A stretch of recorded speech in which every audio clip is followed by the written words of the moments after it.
하나님의 말씀을 함께 보시겠습니다. 오늘 우리에게 주신 하나님의 말씀 여호수아 2장 15절에서 21절까지 말씀을 우리가 함께 보도록 하겠습니다. 제가 봉독하겠습니다.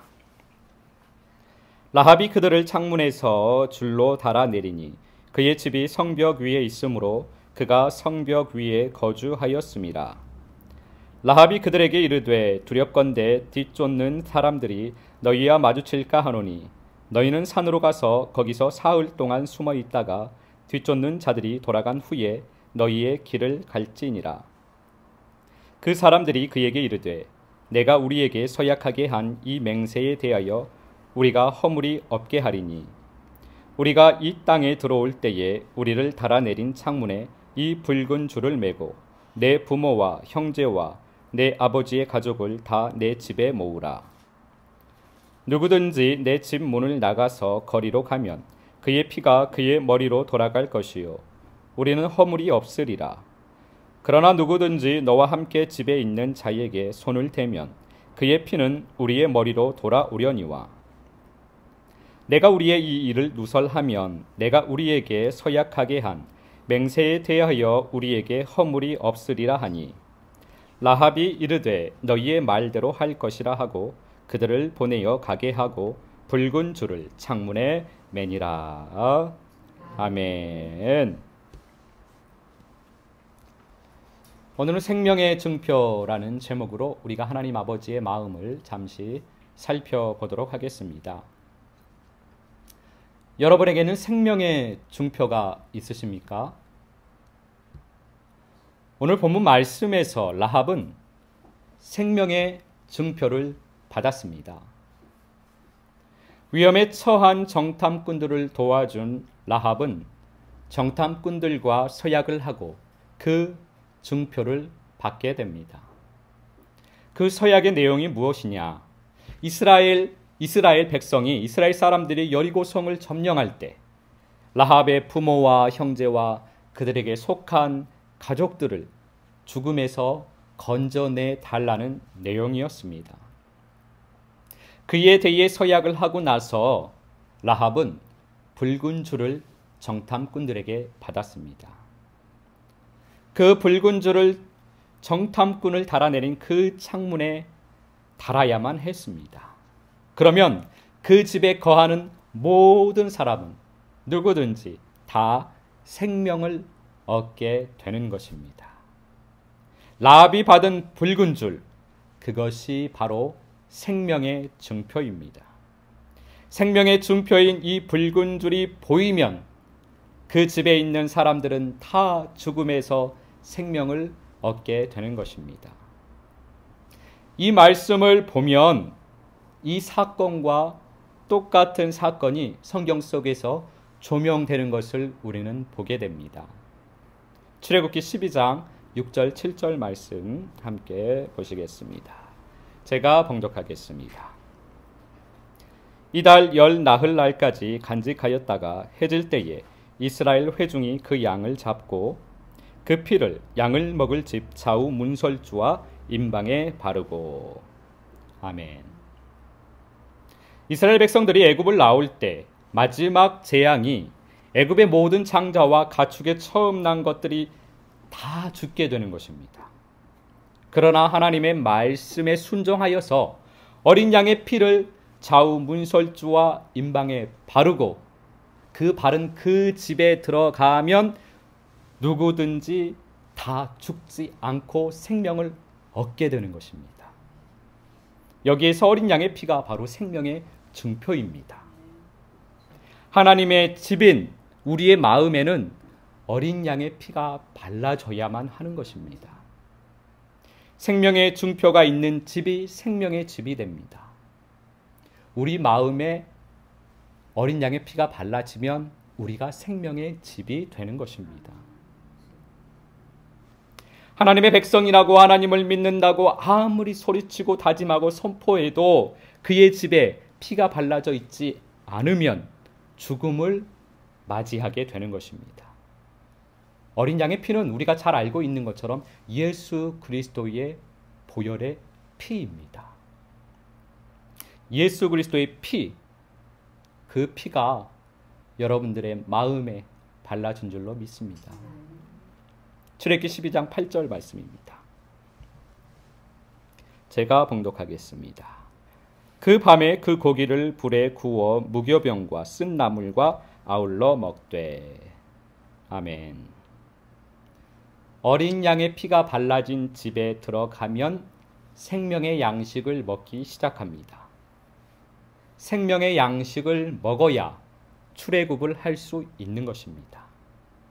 그래서 우리가 먹는 영의 양식이 무엇이냐가 아주 중요한 것입니다. 세상 양식을 먹으면 세상을 살게 되어 있습니다.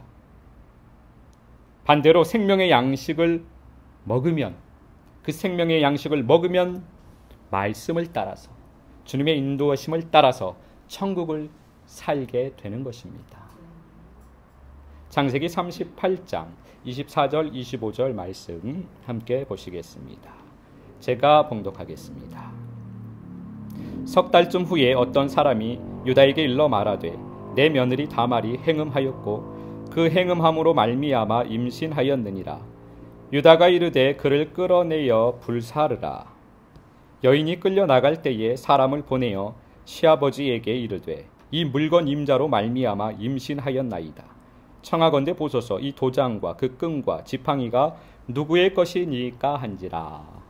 아멘. 생명의 증표를 보면 또 하나의 사건이 우리에게 조명됩니다. 다말입니다. 다말이 죽음 앞에 서게 됩니다. 그때 그는 생명의 증표를 아버지에게 내밉니다. 그 증표를 보고 죽음에서 생명을 얻게 됩니다. 우리도 마찬가지입니다. 우리는 세상을 사랑하고 죄를 사랑하고 나를 사랑하고 죄 덩어리인, 세상 덩어리인 나를 사랑하는 음녀입니다. 주님을 사랑해야 되는데 세상을 사랑하니, 죄를 사랑하니, 나를 사랑하니, 어둠을 사랑하니 아버지 앞에 서면 죽을 수밖에 없습니다.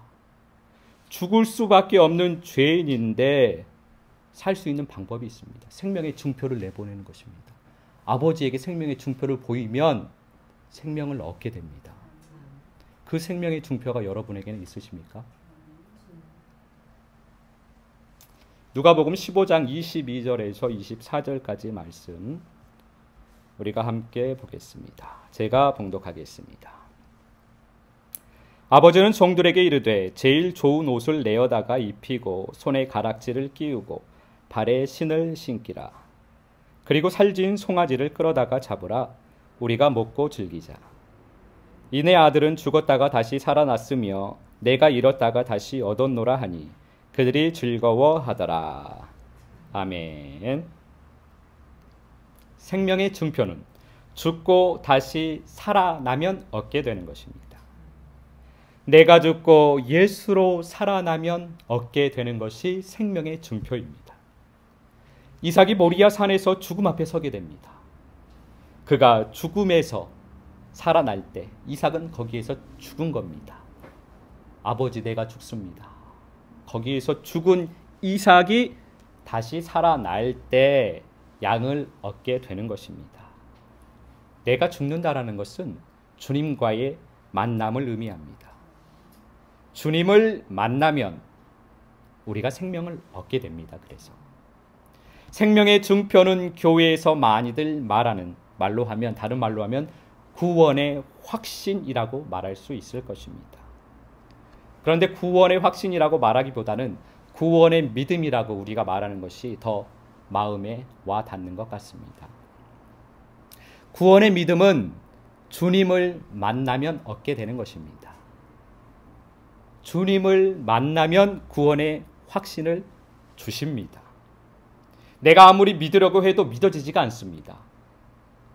아무리 내가 구원을 믿으려고 사람의 노력으로, 사람의 의지로 모든 성경 지식을 다 동원을 해가지고 믿으려고 해도 믿어지지 않는 것이 구원입니다. 구원의 믿음은 우리 주님께서 주셔야만 생기는 것입니다. 많은 성도들은 그런데 자기 스스로를 속이고 있습니다.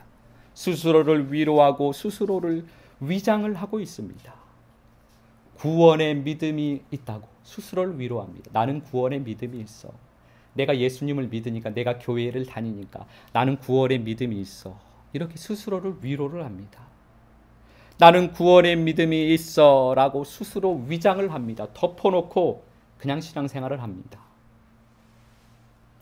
하나님의 자녀는 구원의 믿음을 가지고 믿음 생활을 해야만 합니다. 우리는 그렇게 온전한 구원의 믿음으로 하나님의 자녀의 삶을 살기를 소망합니다. 구원의 믿음은 주님을 만나면 얻게 됩니다. 구원의 믿음, 생명의 증표는 그래서 주님과의 만남의 증거입니다. 그렇다면 주님과의 만남의 증거가 무엇일까요? 주님을 만나면 무엇을 주실까요? 주님과의 만남의 증거는 말씀입니다. 주님을 만나면 주님은 말씀을 주십니다. 성경 66권은 주님을 만나서 주님께서 주신 말씀입니다. 그래서 성경 66권이 생명의 증표인 것입니다. 성경은 아담의 생명의 증표입니다. 성경은 노아의 생명의 증표입니다. 성경은 아브라함과 이삭과 야곱의 생명의 증표입니다. 또한 성경은 모세의 생명의 증표입니다. 다윗의 생명의 증표고 여러 선지자들, 그들의 생명의 증표입니다. 또한 예수님의 제자들의 생명의 증표고 바울의 생명의 증표입니다. 여러분은 여러분의 생명의 증표가 있으십니까? 갈라디아서 6장 17절에 바울은 자신의 몸에 예수의 흔적을 지니고 있다라고 말씀을 합니다. 예수의 흔적, 스티그마, 이것에 대해서 여러 가지 견해들이 많이 있습니다. 모두가 다 맞는 말씀들입니다. 그런데 생명의 관점에서도 우리가 바울이 가지고 있던 예수의 흔적, 이 스티그마를 말할 수 있습니다. 갈라디아서 6장과 로마서 2장을 통해서 보면 그는 육신의 할례, 육체의 모양은 중요하지 않다고 말씀을 합니다. 그리고 마음의 할례, 그리스도로 말미암아 십자가에서 내가 죽는 그 죽음을 말하고 있습니다. 그것이 중요하다고 하고 있습니다. 갈라디아서 2장 20절에 보면 바울은 본인이 그리스도와 함께 십자가에서 못 박혔다라고 단언을 합니다. 그래서 지금은 본인이 살지 않고 본인 안에서 그리스도께서 사신다라고 고백을 합니다. 바울은 내가 날마다 죽노라고 말을 합니다. 그것이 자신의 가장 큰 자랑이라고 말씀을 하고 있습니다. 이 삶, 요것이 바울이 말하는 예수의 흔적이고 요것이 바로 생명의 증표입니다. 그리스도와 함께 십자가에서 내가 죽고 예수로 사는 삶, 이것이 예수의 흔적이요 생명의 증표입니다. 요한일서 1장 3절 말씀 함께 보시겠습니다. 제가 봉독하겠습니다. 우리가 보고 들은 바를 너희에게도 전함은 너희로 우리와 사귐이 있게 하려 함이니 우리의 사귐은 아버지와 그의 아들 예수 그리스도와 더불어 누림이라. 아멘. 이것이 바로 제자들의 생명의 증표입니다. 그들에게는 주님과의 만남이 있었고 그리고 지금 주님과의 만남을 함께 나누고 함께 누리고 함께 하고 있는 것입니다. 예수님께서 제자들과 함께 하셨듯이 제자들도 그의 제자들과 똑같이 삶을 살고 있습니다.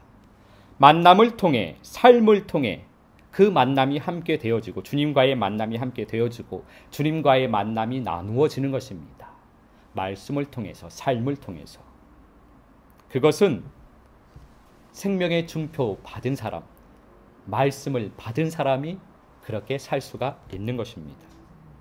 창세기 9장 13절, 잠언 9장 1절 말씀 함께 보시겠습니다.